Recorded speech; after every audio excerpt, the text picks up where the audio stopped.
Hi, welcome to Team Woolly Sheep Reviews. Thought we'd have a bit of a change from the shed. It's coming to the end of 2020 and I wish you all a Merry Christmas and a Happy New Lockdown. Just had the news. So this one is to talk to you about lockdown. How about a nice beer? In one of my previous videos I covered the Krups Sub beer draft machine. So I'm going to tell you a little bit more about it. I've had lots of questions. So as you can see, it's draft beer. I've tried some of the other tops. You can see there's a selection of different brands. So currently in here is Tiger. As you can see, very clear, very cold, one finger head, nice lacing, carbonation rolling up the side. Very crisp, very fresh. The type of lager, when you turn up at a pub, order your first pint and you take that drink, fresh, crispy, like you would imagine a lager to be.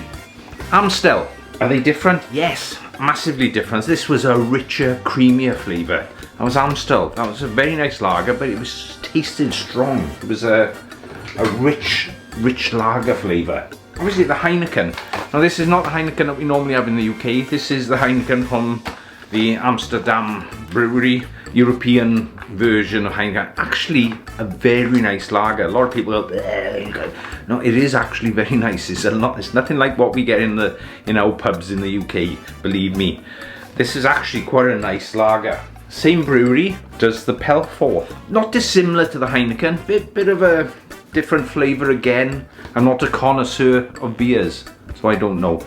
But this is more of a blonde flavour. It did have a totally different flavour. Very nice, very drinkable, and I would recommend this one. But one of the nicest lagers that we had, the nicest one, this is obviously Italian beer, and this is really nice. Premium lager. It was actually quite strong as well, but a very mild flavour, very refreshing. So out of all the lagers, the Heineken was very nice, but the Birra Moretti was nicer.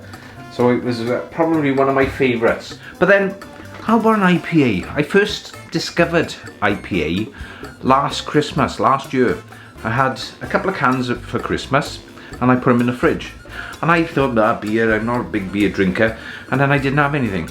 And then one day I opened them and I drank them and I thought, I quite like this. And I went through the set and every can I'd opened and drunk, and then I found one of them wasn't even a can. One of them was a can of socks. So I had this one, and when I went to open it, there was no top. And then I found it's actually a can, and in there was a pair of socks. So I'd had a pair of socks in the fridge for a couple of weeks. So I tried this IPA and it was 3.5%, so it's not a very strong IPA, but very nice, very drinkable. This was my preferred choice. When I went to our local pub and they had this on tap, it was absolutely amazing. And I was drinking it, didn't have a clue what it was, but it had a little hint of grapefruit. You know, that sourness of the grapefruit, and I was drinking it and I thought, this is not dissimilar to like a beer flavoured grapefruit. A bit weird. But I started to get a taste for it and I really enjoyed it. But of course, BeerWulf sold out constantly. So I managed to get this one. It's the Gallia. This tasted a little bit more of the grapefruit tang than this did. The Brewdog tasted a little bit stronger. You could taste the bite and the hops in this, and this one was a little bit more refreshing, a little bit more citrusy. Really nice. So if you're into IPA, I strongly recommend these two. You know, these two are amazing. As IPAs, like I said, I'm new to IPAs, but these two, like an Aldi's advert. I like this one, but I like this one more.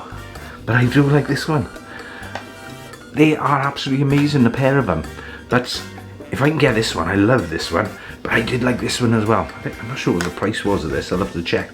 But it was worth paying the extra, and it's a little bit different from lager. So I have a problem with the carbonation, the gases that they use to put a bit of sparkle in the drinks, and it bloats me out, it gives me a lot of problems.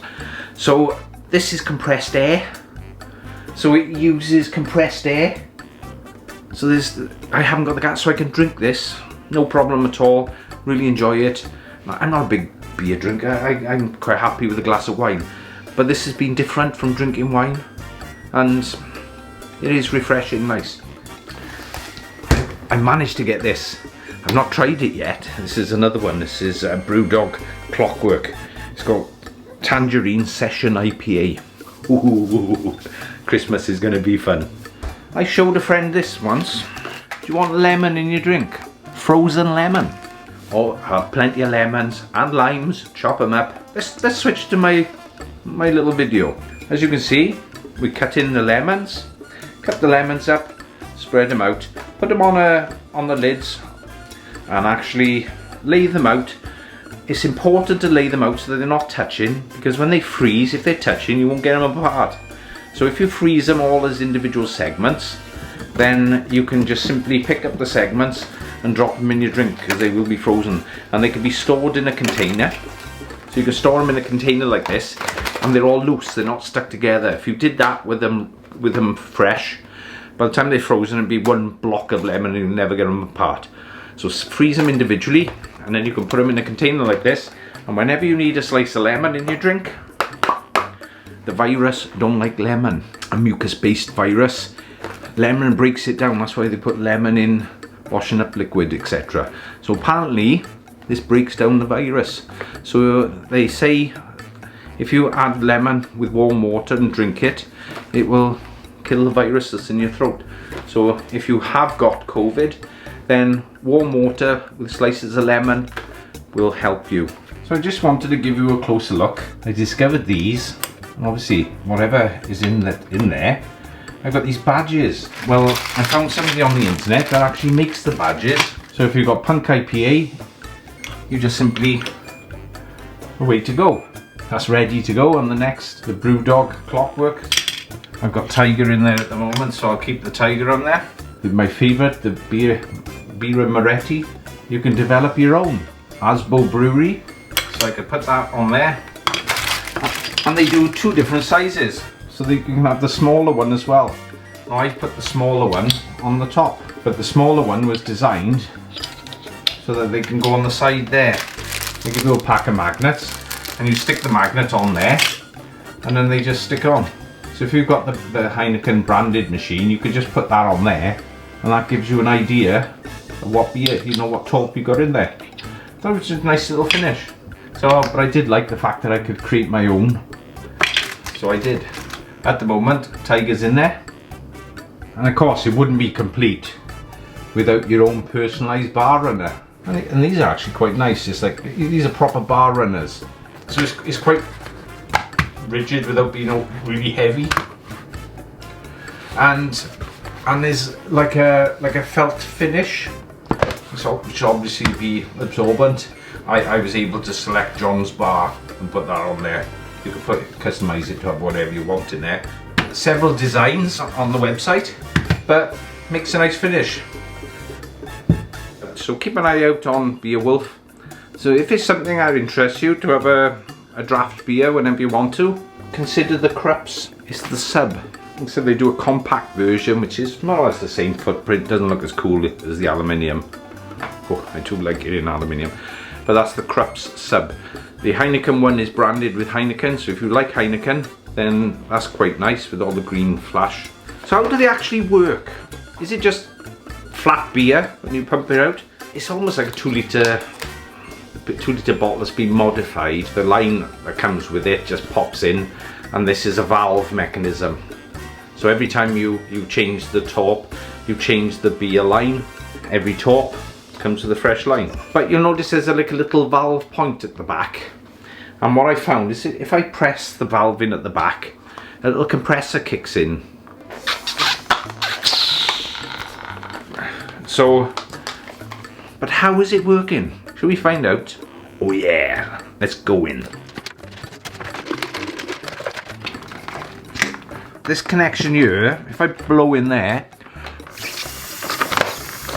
is coming on the outside. And obviously then if I blow in here, it's blowing up the bottle. So you've got a bottle within a bottle. Compressed air in the back, squeeze in the bag, and keeping it under pressure. As you release the pressure and pour your drink from the tap, the actual pressure then is squeezing the bag, and then as it reduces in pressure, the compressor comes in and it pressurizes it even further. So as you use it, it's getting more and more and more and more squash until the bladder's empty. So I've been wanting to do that for ages. I've been looking on the internet. Quite a simple process. So the technology is pretty good. It's very nicely made. It looks, like I said, it sits in the corner. It's great, and literally beer on tap. Like I said, it's only half a pint, but absolutely amazing.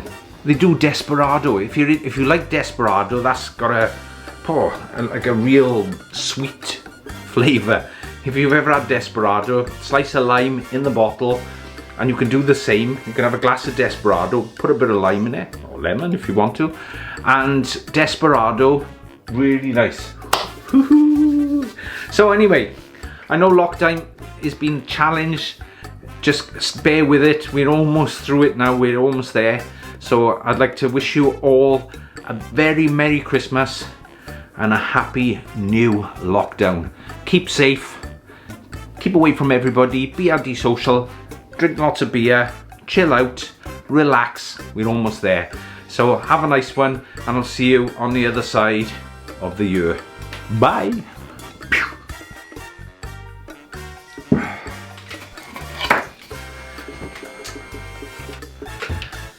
We're in lockdown. What else can I do? 3D printers packed up. Board's gone. Display's gone. Hope you enjoyed the video. So stay safe, take care, and have a fabulous Christmas regardless. Make it work. Bye.